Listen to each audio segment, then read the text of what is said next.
Subscribe कीजिए Gurukul hub channel को और बेल आइकन को दबाइए देखने के लिए लेटेस्ट एजुकेशनल वीडियो सबसे पहले। हेलो गाइस, कैसे हैं आप लोग? अच्छे ही होंगे और तैयारी में लगे हुए भी होंगे। तो आज का जो हमारा टॉपिक है वो है कि ज़्यादातर स्टूडेंट्स के लिए कॉम्पिटिटिव इंग्लिश प्रिपेयर करना एक बहुत बड़ी समस्या बन गया है और इस समस्या से कैसे छुटकारा पाया जाए, कैसे अपनी इंग्लिश को, कॉम्पिटिटिव इंग्लिश को कैसे इम्प्रूव किया जाए। तो आज की इस वीडियो में मैं आपको वही सब बताऊंगा कि आपको किन बुक्स को पढ़ना चाहिए और किस तरीके से पढ़ना चाहिए जिससे कि आप अपने एग्ज़ाम में एक अच्छे मार्क्स के साथ, एक फुल कॉन्फिडेंस के साथ जाएं एग्ज़ाम में और अच्छा मार्क्स करके लाएं। ठीक है, तो इसके लिए करना क्या होगा कि देखिए, सबसे पहले तो मैं आपको बता दूं, एसएससी की तैयारी करने के लिए आपका इंग्लिश और मैथमेटिक्स दोनों ही बहुत अच्छे लेवल पर स्ट्रांग होना चाहिए, क्योंकि एसएससी का जो एग्ज़ाम है वो इंग्लिश और मैथ्स पे ही डिपेंड करता है और एसएससी सीजीएल और सीपीओ तो बिल्कुल इंग्लिश पर डिपेंड करता ही है, मैथ्स और इंग्लिश पर।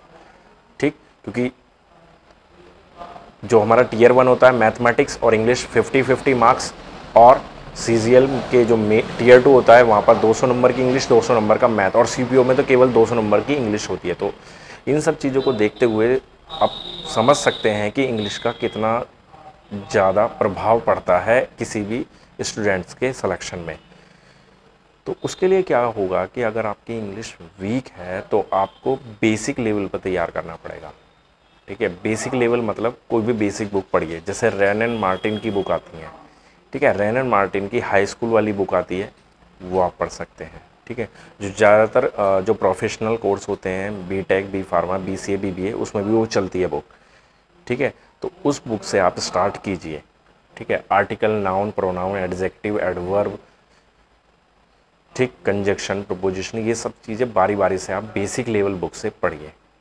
ठीक, उसके साथ साथ कुछ और बुक्स बताता हूँ। अगर आप इंग्लिश मीडियम स्टूडेंट हैं और इंग्लिश को भली भांति समझ सकते हैं, उसकी लैंग्वेज को, ठीक है, और हिंदी में पढ़ने में कठिनाई है, तो आप पढ़िए अरिहंत की एसपी बख्शी राइटर हैं जनरल इंग्लिश, वो आप पढ़िए। और अगर हिंदी मीडियम स्टूडेंट है तो लूसेंट जनरल इंग्लिश आती है या कॉम्पिटिटिव जनरल इंग्लिश आती है, ज्ञानदा पब्लिकेशन की, ये वाली बुक पढ़िए, हिंदी मीडियम वाली। ठीक है, तो अब इस बुक को बिल्कुल बेसिक लेवल से स्टार्ट कीजिए। मान लीजिए आप आर्टिकल का कोई टॉपिक पढ़ रहे हैं तो आर्टिकल के टॉपिक को बहुत अच्छी तरीके से, उसके रूल को पढ़िए 1 बार 2 बार। ठीक, अब केवल रूल पढ़ने से काम नहीं चलता, केवल रूल आपने पढ़ लिया तो आपको सब समझ में आ जाएगा, ऐसा बिल्कुल नहीं होगा। तो आपको करना क्या है कि उस आर्टिकल से रिलेटेड, जैसे कि लूसेंट की बुक अगर देखेंगे तो लूसेंट की बुक में आपको बहुत सारे एग्जाम्पल मिलेंगे, बहुत सारी एक्सरसाइज दी हुई हैं। ठीक है, तो वो सारी की सारी एक्सरसाइज कर लीजिए। ठीक, जितने भी इसमें क्वेश्चन हैं, 300, 400, 500 कॉमन एरर हैं, फिलिंग द ब्लैंक्स है, सेंटेंस इंप्रूवमेंट है, जिस भी टाइप से वो आपको एक्सरसाइज दी हुई हैं ग्रामर से रिलेटेड, उस टॉपिक से रिलेटेड, वो सारी एक्सरसाइज कंप्लीट कर लीजिए। ठीक है, तो इसी तरह से बारी बारी से उन एक्सरसाइज को कीजिए। देखिए, जितना ज़्यादा से ज़्यादा आप पढ़ेंगे उतना ज़्यादा से ज़्यादा आपको समझ में आएगा, आपका कॉन्फिडेंस लेवल बढ़ता चला जाएगा। और कॉन्फिडेंस लेवल अगर आपका बढ़ने लगेगा तो सीधी सी बात है, आपका उस टॉपिक में या उस सब्जेक्ट में इंटरेस्ट बनने लगेगा, और इंटरेस्ट बनने लगेगा तो सीधी सी बात है वो आपका प्रिपेयर होने लगेगा। तो ज़्यादा से ज़्यादा पढ़ने की एक हैबिट डालिए। ठीक है, जैसे मैथमेटिक्स है, मैथमेटिक्स अगर बच्चा पढ़ता है तो 3-4 घंटे बहुत आराम से पढ़ लेता है, क्योंकि उसको जब वो क्वेश्चन होने लगते हैं तो वो चीज़ें समझ में आने लगती हैं, तो उसका इंटरेस्ट बढ़ने लगता है। वैसे ही आपको इंग्लिश में करना है, ज़्यादा टाइम देना है इंग्लिश को। ठीक है, ज़्यादा से ज़्यादा प्रैक्टिस कीजिए, ज़्यादा से ज़्यादा क्वेश्चन प्रैक्टिस कीजिए। रूल पढ़िए, पढ़ना ज़रूरी है, बिना रूल पढ़े नहीं होगा, लेकिन ज़्यादा से ज़्यादा क्वेश्चन प्रैक्टिस कीजिए। ठीक है, ये सब करने के बाद आप MB बुक्स आती है, ठीक है, करंट चैप्टर वाइज आती है, तो वहाँ से रिलेटेड एग्जाम्पल जो एग्ज़ाम में, प्रीवियस एग्जाम में पूछे गए, वो आप कर लीजिए। मान लीजिए आपने पूरी ग्रामर को पढ़ लिया, सारी एक्सरसाइज उसकी कंप्लीट कर ली, तो आपको क्या करना है, MB बुक्स के पेपर सेट उठा लीजिए कि एक दिन मुझे 10 पेपर सेट की सारी कॉमन एरर पढ़ डालनी है, पढ़ डालिए, कोई टेंशन नहीं है। फिर अगले दिन 10 सेट की कर डालिए। 133 शायद सेट आ रहे हैं अब नई वाली बुक में, और ज़्यादा आ रहे हो तो मुझे पता नहीं, 133 का मुझे पता है, नई वाली बुक में 133 सेट आ रहे हैं। तो वो सारे के सारे सेट कंप्लीट कर लो, फिर दोबारा से कॉमन एरर कर डालो, तीसरी बार में कॉमन एरर कर डालो। 10-11 दिन के अंदर एक बार में कंप्लीट हो जाता है। और आप 10 से ज़्यादा कर लेंगे, 15 कर लेंगे, 20 सेट एक दिन में कर लेंगे तो और भी जल्दी हो जाएगा।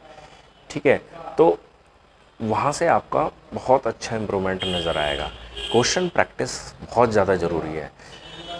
मैथमेटिक्स में जितना ज़रूरी होता है क्वेश्चन की प्रैक्टिस करना, उतना ही ज़रूरी इंग्लिश में भी है। केवल रूल पढ़ने से काम नहीं बन पाता है, तो ज़्यादा से ज़्यादा क्वेश्चन प्रैक्टिस कीजिए। बुक मैंने आपको बताई दी है, रैन एंड मार्टिन बेसिक लेवल पर बुक है, वो आप पढ़िए। ठीक है, उसके बाद SP बख्शी पढ़िए, लुसेंट जनरल इंग्लिश पढ़िए, ज्ञानदा पब्लिकेशन की कॉम्पिटिटिव इंग्लिश पढ़िए। इन सब का लिंक मैं अपने डिस्क्रिप्शन में भी दे दूँगा, वहाँ से भी आप देख सकते हैं कौन कौन सी बुक है और परचेज़ भी कर सकते हैं अगर आपके लोकल मार्केट में अवेलेबल नहीं है। ठीक है, तो इन सभी बुक्स को आप पढ़ोगे, ठीक है, मेरे बताए हुए नियम के अनुसार पढ़ोगे तो निश्चित रूप से आपको एक बेहतर रिजल्ट मिलेगा, एक बेहतर रिजल्ट निश्चित रूप से मिल जाएगा।